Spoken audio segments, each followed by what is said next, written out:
السلام علیکم ورحمۃ اللہ وبرکاتہ۔ علم غیب مصطفیٰ صلی اللہ تعالیٰ علیہ وسلم کا بیان چل رہا ہے۔ پچھلے سلسلے میں جیسے کہ آپ کی خدمت میں عرض کیا گیا، ایک شخص عرض گزار ہوا، یا رسول اللہ صلی اللہ علیہ وسلم میرا باپ کون ہے؟ آپ نے فرمایا تمہارا باپ حذیفہ ہے۔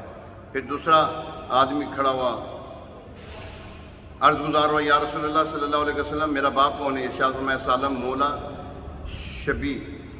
شیبہ۔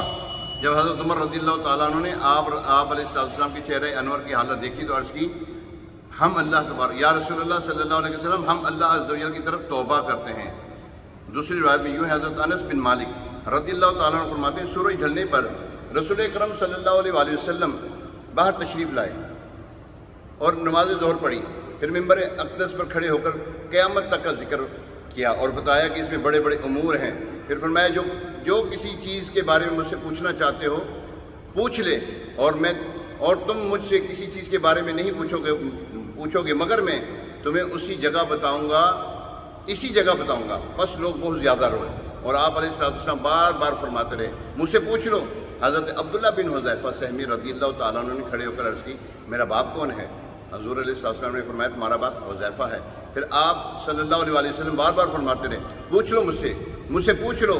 حضرت عمر رضی اللہ تعالیٰ عنہ گھٹنوں کے بل ہو کر عرض گزار ہوئے، ہم اللہ عز و جل کے رب ہونے، اسلام کے دین ہونے، حضور علیہ السلام کے نبی ہونے پر راضی ہیں۔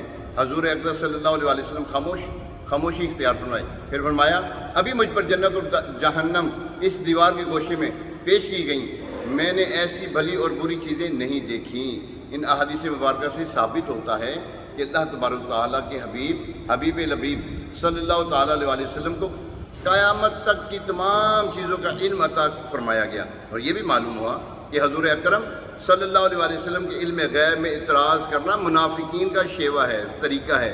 آیت میں فرمایا گیا، اے عام لوگوں، اللہ عز و جل تمہیں غیب میں مطلع نہیں کرتا، بلکہ البتہ اللہ عز و جل اپنے رسولوں کو منتخب فرما لیتا ہے اور ان برگزیدہ رسولوں کو غیب کا علم دیتا ہے۔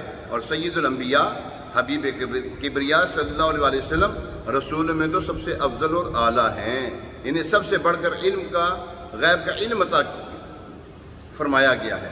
اس آیت سے اور اس کے سوا بکثرت آیات اور احادیث سے ثابت ہے، اللہ تعالیٰ نے سلطان دو جہان محبوب انس و جان صلی اللہ علیہ وسلم کو غیب کے علوم عطا فرمائے، اور غیبوں کا علم آپ صلی اللہ علیہ وسلم کا ایک معجزہ ہے، ایک معجزہ۔ کتنے معجزات کیے، اس میں سے ایک معجزہ۔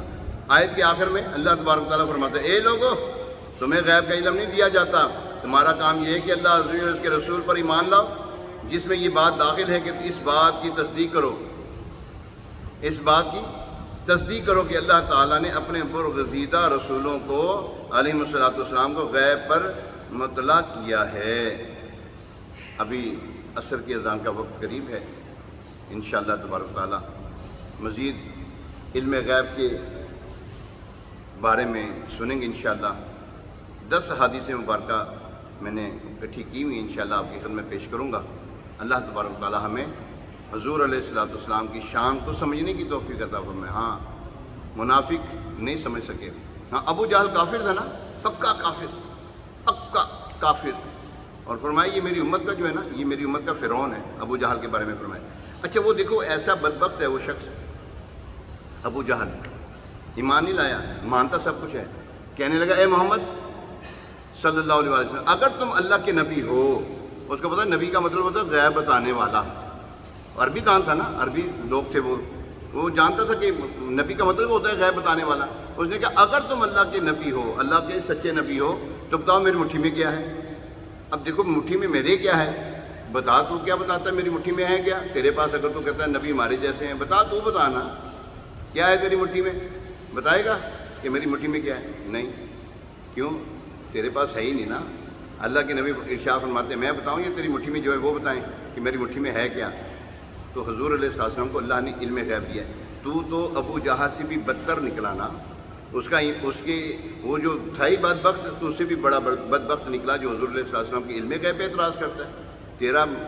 تیری تو عقل چرنے چلی گئی، سمجھ نہیں لگتی۔ بہرحال اللہ تبارک تعالیٰ ہمیں محبوب علیہ السلام کی عظمت کو، ان کو جو اللہ تبارک تعالیٰ نے کمالات عطا فرمائے، ان کو سمجھنے کی توفیق عطا فرمائے۔